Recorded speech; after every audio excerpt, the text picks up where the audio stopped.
Enough practice. Time for the real thing.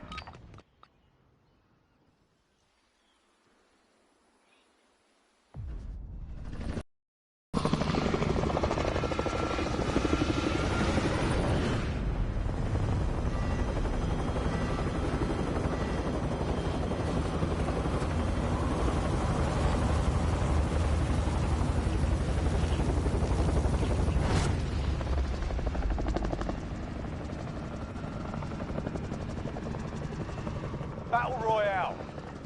Avoid the gas. Get to the safe zone.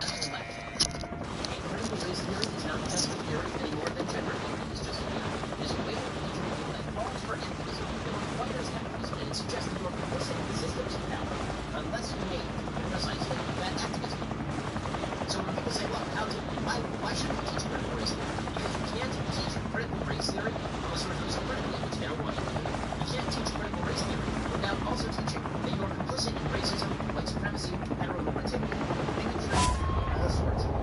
If you are not terribly opposition activist, it's like teaching Marxist activism in class. Not Marxism as a theory, Marxist activism in class. That's what critical race theory is with regard to race. Political scientist Chandler Garcia said the Constitution brought about inequality. She argued that racism shaped both foreign and domestic policy.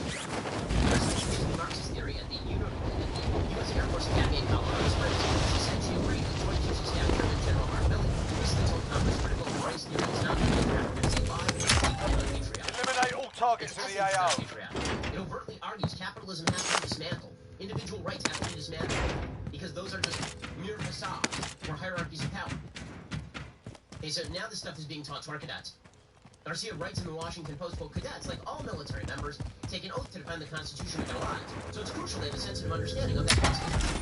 In my practice, cadets learn about the ideals embedded in this founding document. We explore the liberalist theories that promoted these ideals, and we embrace our democratic system of government, but we also acknowledge the United States was founded on a duality, liberalism and equal rights on the one hand, inequality, inegalitarianism, and second-class citizenship on the other.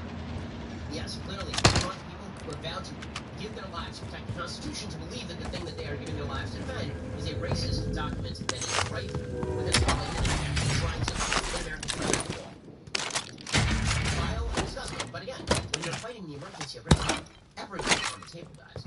Racism is such an emergency in American life, in a country in which black people have a higher household income than any other country on earth, bar none, in which black people have more power in America's institutions than any other country on earth, bar none.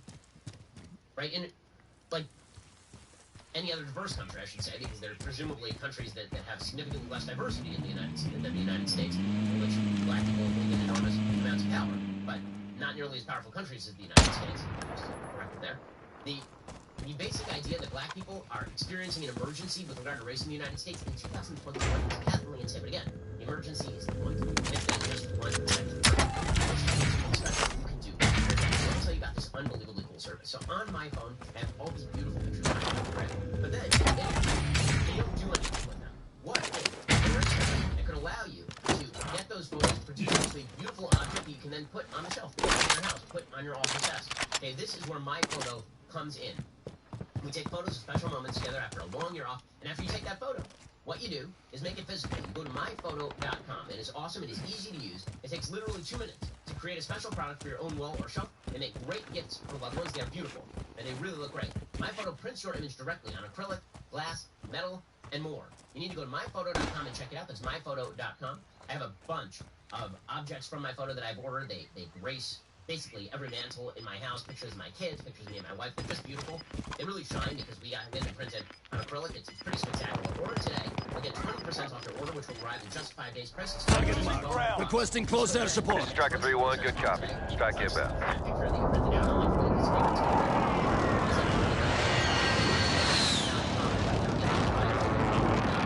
Shots missed. In the U.S. military, we're not teaching this stuff because, again, emergency requires it. And this is exactly the case that is made, for example, by Raytheon. So our defense contractors, the private industry takes a hint from government. They take a hint from all the other major institutions in the United States. They have to please their bosses in the government. And so what they do is they've started to cram down critical race theory on their own employees, again, in order to solve the emergency. Every aspect of American society must be drafted into this war on racism. Even though, again, racism is at the lowest it's ever been in human history. Well, it is a war that is taking over the streets of the United States. So, Chris Rufo, who has been doing unbelievably great work with regard to calling out critical race theory and the teaching of quote-unquote anti-racist propaganda in America's corporate world, Raytheon forced its employees to encourage white employees to confront their privilege rejection principles of equality and take on white elites. They launched their own critical race theory program in coordination with Blue Ocean Brain.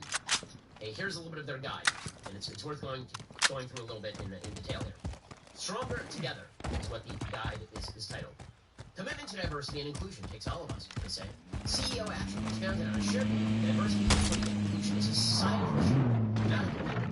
And collaboration and bold action from the business community, especially CEOs, is vital in driving change at scale. You see, these CEOs, they have to maintain control over you because they are the greatest. Right? Just as the left has always pined for a top-down, organized economy in which a few big bosses get to run the whole show, so too with societal change. The CEOs will guide us. Take the I Act On pledge. They encourage their employees to break down. We all contribute to our company culture. Make a commitment to foster an inclusive workplace through your behavior by signing the I Act On pledge. I pledge to check my bias, speak up for others, and show up for all. I will check my own biases and take meaningful action to understand and mitigate them. I will initiate meaningful, complex, sometimes difficult conversations with my friends and colleagues. I will ask myself, do my actions and words reflect the value of inclusion? Oh, so beautiful. This is all in fighting racism. Don't worry, it gets a lot worse. A lot worse. Let's continue. They recommend developing intersectional allyship in the workplace. Use some intersectional allyship. So, how can you be a really good ally? Well, first you have to acknowledge your race and intersectionality. A collection of unearned advantages. This is what privilege is. A collection of unearned advantages, visible and invisible, based on a person's social identity or group membership. Now, one of the things here that's really interesting is they say a collection of unearned, and un is in parentheses. So if there's a collection of earned advantages, that's not privilege anymore, right? Privilege is where you didn't earn it. But they say that even if you earned it, maybe you didn't earn it. Privilege is relational and situational. While everyone has some degree of privilege, the corresponding advantages a person receives are based on where they are and who they are with. You see, it depends on your societal status. If you're a white man, you have had all the privileges. If you are, in fact, an Asian man who earns more than the white man, apparently not. How do you become an ally? Well, you use your everyday privilege. Privilege, says this program over again at Raytheon, a defense contractor, privilege is often ignorable unless you don't have it. As award-winning psychologist Enemy located! at New York University's Stern School of Business, Dolly Chu writes, in America, if you're white or Christian or able-bodied or straight or English-speaking, these particular identities are easy to forget. This is called ordinary privilege because these identities and traits easily blend in with the people and norms around us. The question for us is, You eliminated the most wanted target. Good job. Consider those aspects of your identity you think about the least, be it your gender or ethnicity or sexual orientation. Once you pinpoint your ordinary privileges, you can better utilize them to help people who don't share the same ones. You can learn about others' disadvantages. You can do this by increasing your awareness of your own life and looking beyond to the world in general. You can speak up. Just as the luxury to ignore microaggressions and other injustices is a tenet of privilege, action is the cornerstone of Load out, drop headed your way. You have to speak up. No more microaggression. You know, like treating other people like normal human beings who are capable of a shine off a joke or something. No, you have to speak up. And not only that, you have to step aside. So which is, these are in conflict. Here, locate. Gas is closing in. Relocating the safe zone. Recognizing your privilege also means recognizing when other voices are more important than your own. And this means that you have to shut up. Shut up. Be sure to amplify others instead of attempting to speak for them. Yes, you have to be quiet. Says the Raytheon program, straightness is a powerful example of privilege. If you're a straight person, it's likely you can go long periods without consciously considering how your sexual orientation impacts how you interact with the world. Actually, as it turns out in a free society, you can pretty much go all the time without considering how your sexual orientation affects your place in the world because no one cares. Okay, also, Raytheon suggests pro-inclusion tip. If someone's race or ethnicity isn't a taboo topic, talk openly about it to appeal to people's conscious values and challenge their unconscious biases. Yes, this is good. You should walk up to people and you should immediately label them by race. And you should identify everybody's race, they say, including those who are white. In any conversation, you should say, as a white male, or I'm going to shut up because I am a white male. Or you should just, I think a great way to start a dinner party is to just go around and have everybody name their race. I think that's a great way to start a dinner party. Also, shut up. Said, it all comes down to shut up. Pro-inclusion tip. according to, again, a Raytheon educational program, listen to the experiences of others, especially those with marginalized identities, who often don't have an equal say in decision-making. Give them the floor in meetings or on calls, even if it means silencing yourself to do so. You learn more when you listen than when you speak anyway, so it's a win-win. Unless, apparently, you're a member of a marginalized community, in which case everybody else is supposed to shut up, and you should never listen ever, ever, ever, because those people have nothing to teach you, because obviously they are a member of the privileged class. And then, my favorite part of the program, they explain things to say to black people and not to say to black people, which is not dictatorial and insane in any way. Again, this is being taught to our defense contractors. What not to say to your black colleagues right now? I'm scared to say the wrong thing. You shouldn't say that. Because this asks your black colleagues to either console you or help you figure out what to say. And that isn't fair.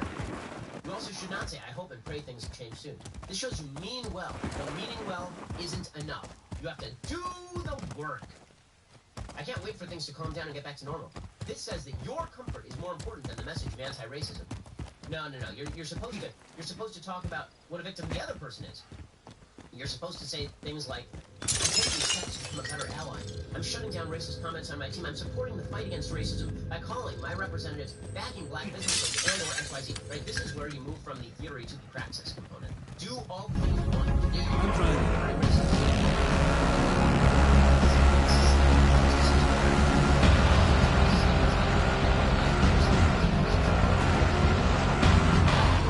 Enemy UAV overhead.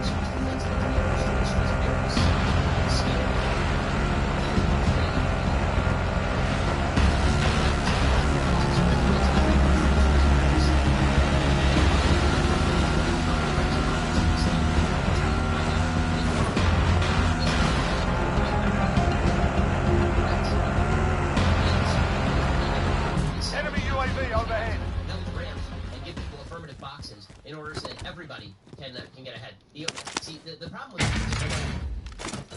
with this particular equity versus equality slide. Enemy UAV overhead.